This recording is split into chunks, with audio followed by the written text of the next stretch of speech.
I'm Francesca Maxime. And I'm Matt McClure, and this is Currents. It's become a popular feast in the U.S. We'll take you to a local celebration of Our Lady of Guadalupe. We are one. You are united. It doesn't matter if you are Mexican, American, or you have papers, no papers. Catholics are coming home for Christmas in record numbers. Meet the man behind this advertising campaign. I didn't know then what I didn't know. And when I said yes to God, everything changed for the better. And there's the 12 days of Christmas and a 9-day tradition from the Philippines you may not know about. For many of us Filipinos, this has become a part of our life, part of our Christian life, part of our Christmas life.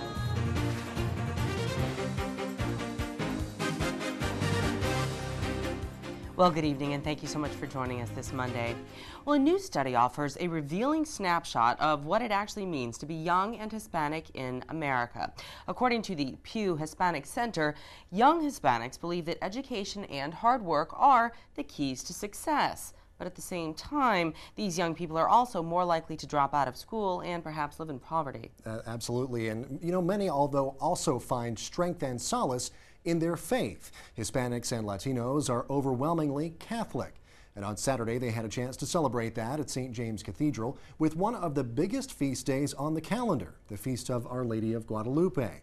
And I think you'll agree this was truly something to see.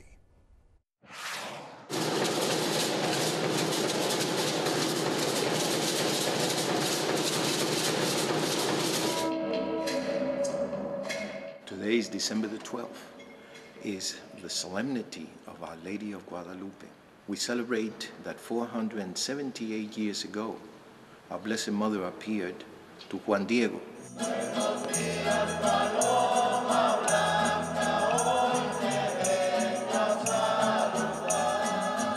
She appears half Spanish and half indigenous, Indian.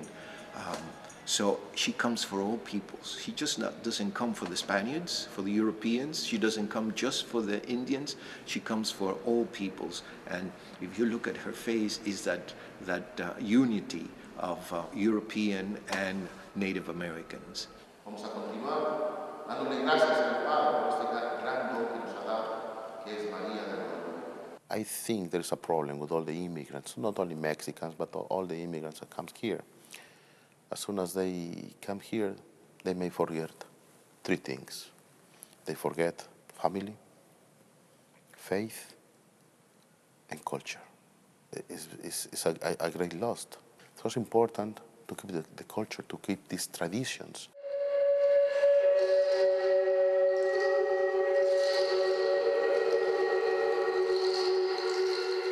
Before Mass in Mexico, and now here in the United States, usually the people have a dance that recalls the Indians of the time.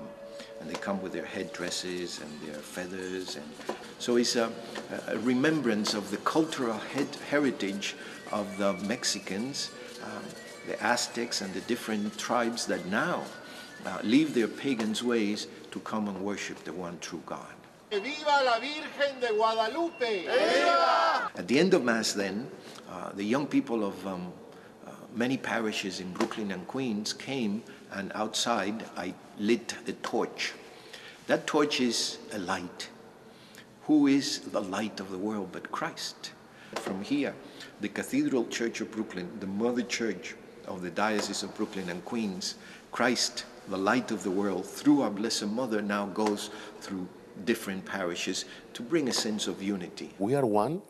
We are united. It doesn't matter if you are Mexican, American, or you have papers, no papers.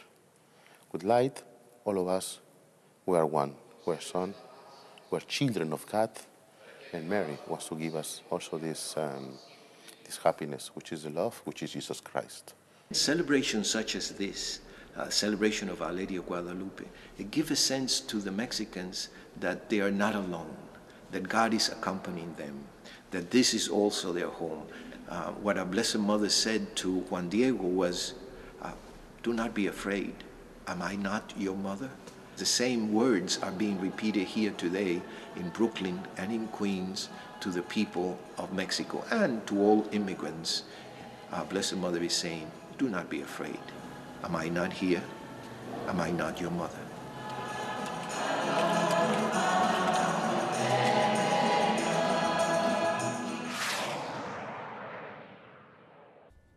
Love it. Such a colorful celebration there. Yeah, and unity, like he kept saying, you know, regardless of whether or not you're Mexican, you're American, you have papers or no papers, as he put it, that it really is a unifying thing. Don't be afraid, I'm here, you know, that it's really something that the light of Christ is something that can live and exist within all of us. Right. I love the symbolism of that at the end with the light of Christ going out into the world. That's so cool. They're spreading that. It's always something I think that's very important to make sure that that doesn't stay within the walls of the church. Right. That you let your light shine. I mean, there's the old song, you know, "This Little Light of Mine." I'm going to let it shine. So you have to do that, and that was very symbolic of that. It was really cool. Yeah, they did. They took it out to the streets, which was great. Absolutely. All right, well, stay with us. There's much more current straight ahead coming up. Keeping hope alive with Alive in Hope. We'll take you to their annual fundraising luncheon in Queens. We actually had a bite to eat there and enjoyed our time there as well. We'll tell you about it coming up in just a bit. And just say, Noah, how some religious groups drew attention to the issue of climate change in Washington. Those stories and more when we come back.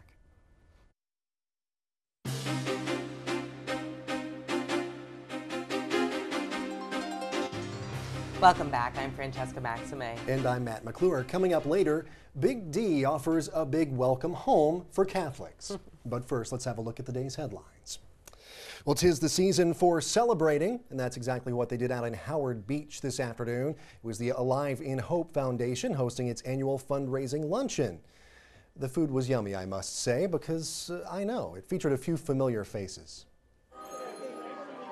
Our purpose today is to support our Catholic school children, and it's a wonderful opportunity when we have a good time and are at the same time we're able to do good for so many people. So we're really very happy at the turnout. It's a great turnout, and when the place is filled, I think our hearts are filled with gratitude at the same time. And this is the 4th annual Bishop's Christmas Luncheon, and it's so important for so many different reasons, but most importantly, it's about the children. What we do is raise scholarship resources for the Bishop Scholarship Program. 1,900 new students in our schools are scholarship recipients through the Bishop Scholarship Program. Take a look at this room, 600 plus people here, all throughout the diocese. Why are they here? To support Catholic education. Can't beat it. Today alone, we will raise in excess of $550,000. And the beauty of that is at this event, for every $2 we raise, a donor gives $1. 50 times more than what we make today is being raised for children in this diocese. I was the recipient of the first award of Pope Benedict for this Alive in Hope Foundation 4 years ago, and my wife is chairperson of it for the past 4 years, her with Mrs. Ronan, and we find the cause really necessary in order to assist the diocese in keeping tuitions and other goals going. So it makes it a win for everybody all around. It's about faith, it's about family, it's about church. It's the best Christmas gift you could give, the gift of education. Well, keeping hope alive for Alive in Hope at a fundraiser in Queens. Well, out west, one young person in Missouri had some creative ideas for a fundraiser of her own, and the results were really dramatic. John Obley has the story. It was like, oh my gosh, this is a real Guadalupe miracle. I mean, that whole mission moment. That was the reaction by Sister Kathy Doherty, the pastoral associate of Our Lady of Guadalupe. She had just received $2,750 in nickels from little Sarah Ann Steibel. The 5-year-old was a real star at a morning mass. Her name was up in a thank you note on the inside of the school and on the marquee outside the church. What Sarah did was rather phenomenal. After seeing our story about the nickel collection on television, she decided to turn in what few nickels she had at her home in Red Bud, Illinois. Soon, the entire school, St. John the Baptist, was collecting the shiny tokens. Then, the entire town. Can you tell me how many nickels you collected? 55,000. Sarah brought 18 of her schoolmates with her for the presentation. They carried in some 10,000 nickels and gave the rest to the school in a giant check. and they mingle with students in the Guadalupe classroom. It was a surprise that we came up with that much. Not only did they give in the jars, but just businesses gave, and it's just been amazing. The campaign in Redbud spanned 55 days to collect 55,000 nickels in a town precisely 55 miles away. Well, it must be fate. By the way, Sarah Ann's birthday is in March on the 5th. Well, that is John Obley reporting. And if you don't have coins to give, how about some plastic? Last week, you'll remember, we brought you a day in the life of a Salvation Army volunteer, ringing her bell and trying to help others in the process. Well, helping others by giving to those familiar red kettles is taking on a modern twist. The Salvation Army has announced it is equipping some of its kettles with slots for credit cards. They're hoping the new system will pay off big time. In cities where it's been tested, the average donation climbed from just $2 to $15. While world leaders meet in Copenhagen to discuss climate change, faith leaders closer to home are drawing attention to the issue. Two religious organizations banded together this weekend to construct a 19-foot ark on the Mall in Washington. The ark, they said, was designed to call attention to the danger of rising sea levels. Reverend Derek Harkins of the 19th Street Baptist Church in Washington said people of all faiths believe that creation needs to be protected because it is a gift from the Creator. In Rome yesterday, Pope Benedict called attention to another kind of gift that we can all give, the gift of time. He paid a special visit to those who are often forgotten, the terminally ill. We get details now from H2O News. Anche coi figlioli. Esatto. Pope Benedict on Sunday visited a hospice in Rome, which provides palliative care completely free to terminally ill patients. Offering words of comfort to the sick, the Holy Father said, "When the pain and discomfort become more powerful, think that Christ is associating you with his cross because he wants to say a word of love through you to all who have lost their way in life, closed in their own egotism and living in sin and in separation from God."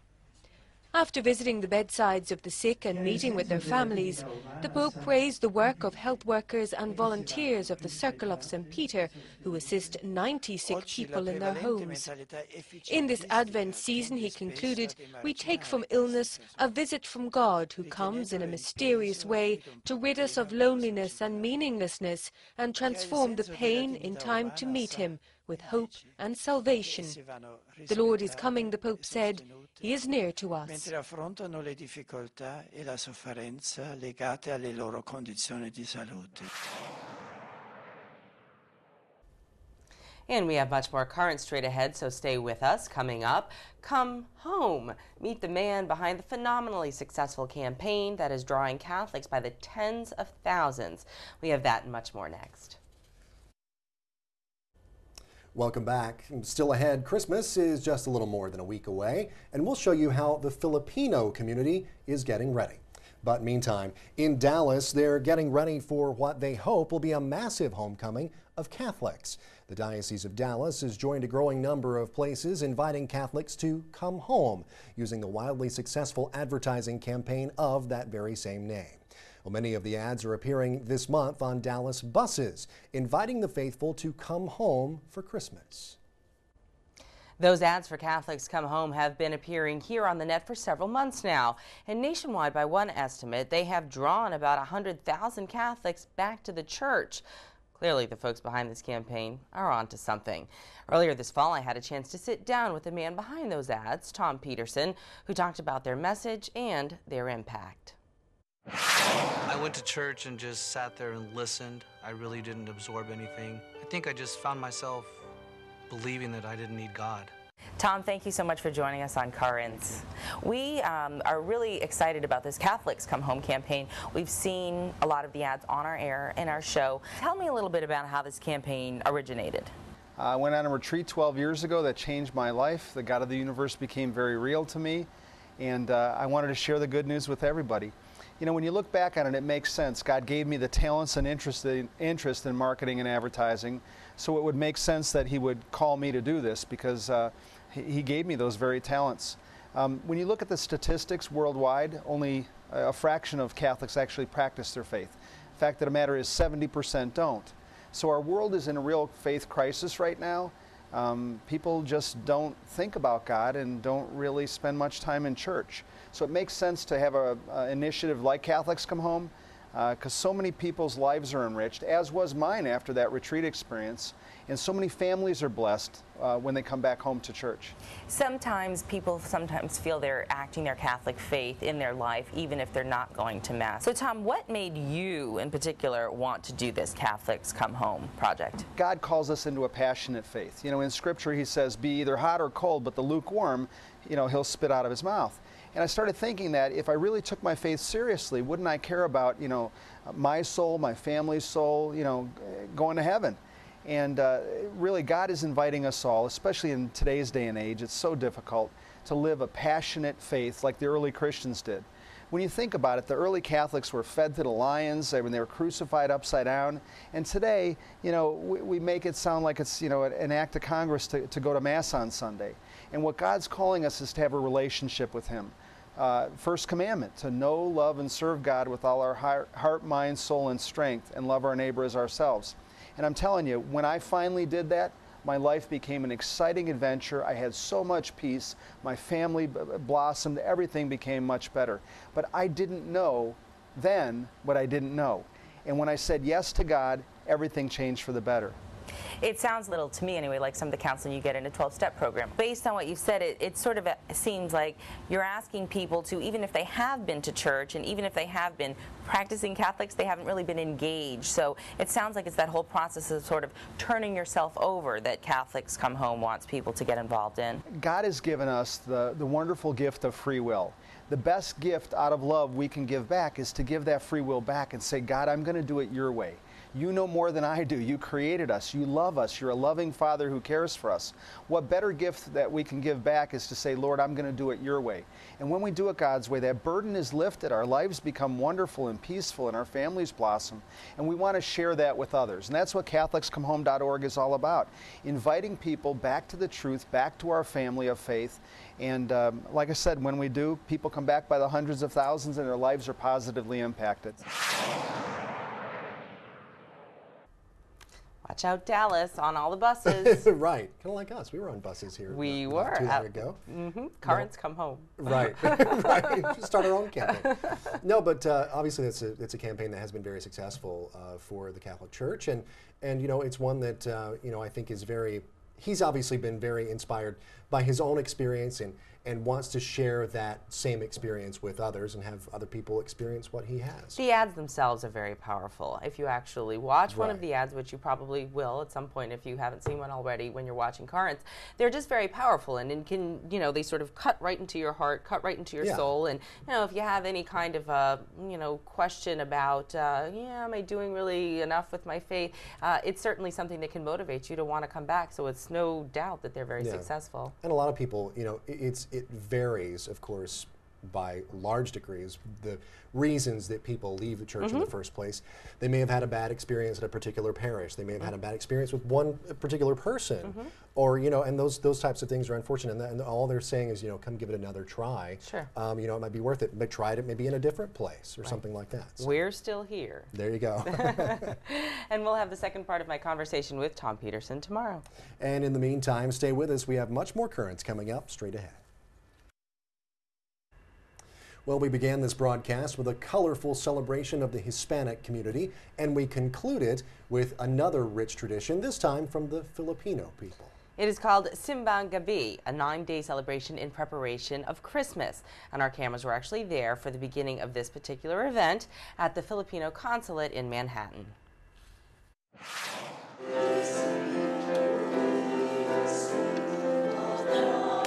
Every year, the Philippine Consulate General sponsors, together with the Filipino-American community of New York, New Jersey, and Connecticut, the age-old Philippine tradition of Simbang Gabi.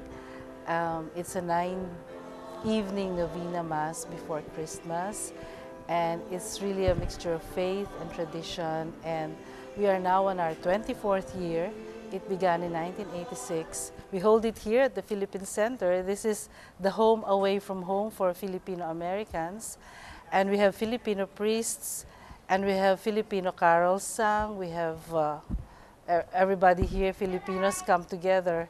It's really like home. The Simbang Gabi is a Tagalog version or Tagalog translation of the Spanish-Mexican tradition known as the Misa de Gallo, which is the dawn masses. That's why the whole Mass of the Roosters, you call it, because when you hear the roosters crow in the morning, that's the time when people come out of their houses and come together to pray and to celebrate the Eucharist. In the Philippines, we usually hold it as dawn masses. When the cock crows at 4 o'clock, 4:30, the church bells start to ring and invite people to attend the 9-day evening mass, and it ends. It starts actually on the 16th, and then it ends on the 24th. But it's actually, yeah, a 9-day preparation for the coming of Christ, where we go through a lot of reflection. We accompany the Holy Family to Bethlehem until the Lord Jesus is born. And for many of us Filipinos, this has become a part of our life, part of our Christian life, part of our Christmas life. We have one of the young adult members, Ted Martinez, who was the director of the Nativity scene, or Nativity play. It was actually, it took a lot of hard work and effort and a lot of patience for each member to come together and practice. Well, I would like to invite many young adult, young people in the Filipino community to come and join us in celebrating the Simbang Gabi every night here at the consulate and many other parishes in the Diocese of Brooklyn. It is actually a very fulfilling. You get to meet many different types of people, your age and older, and it's actually a great way to go back to your roots, to be able to know your culture in a deeper way, and at the same time to enrich your faith life, your spiritual life in a different way.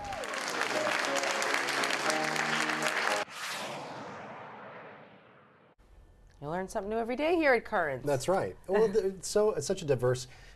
New York as a whole is very diverse. Sure. In all boroughs of the city.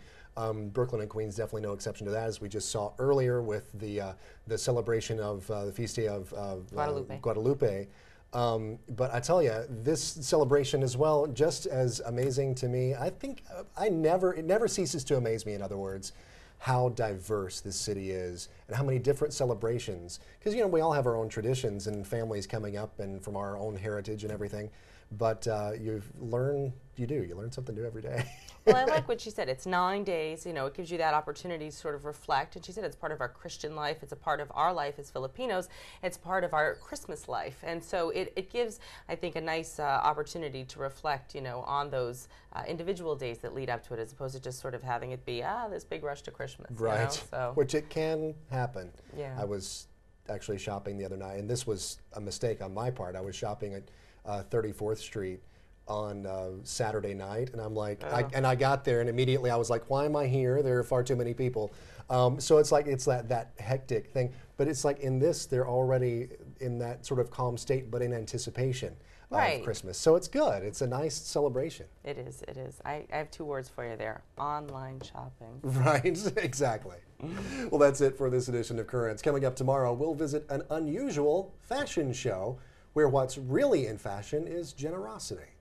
That's right. It's a follow-up to my interview that you saw last week on goods of conscience. And you can just take a look and see how a priest is using his talents to help others in a very creative way. We have that and much more coming up tomorrow. We actually saw a couple of clips of the clothes last week. It was really cool. They're really nice. Until then, you can, just a reminder, you can always catch us online. CurrentsNY.net is the website. And you can also become our fan on Facebook. Visit our Facebook page at facebook.com/CurrentsNY. And we'll have all the latest news there. We'll keep you posted on what we're doing, and the number of fans keeps on growing. Do you know how many we have now? How many is that? 1,007. Really? Yes. You just checked before we came in here, didn't you? Yes. Okay. Just making sure. Until next time, thank you so much for watching. I'm Matt McClure. And I'm Francesca, Facebook Maxime. Have a good night. My middle name.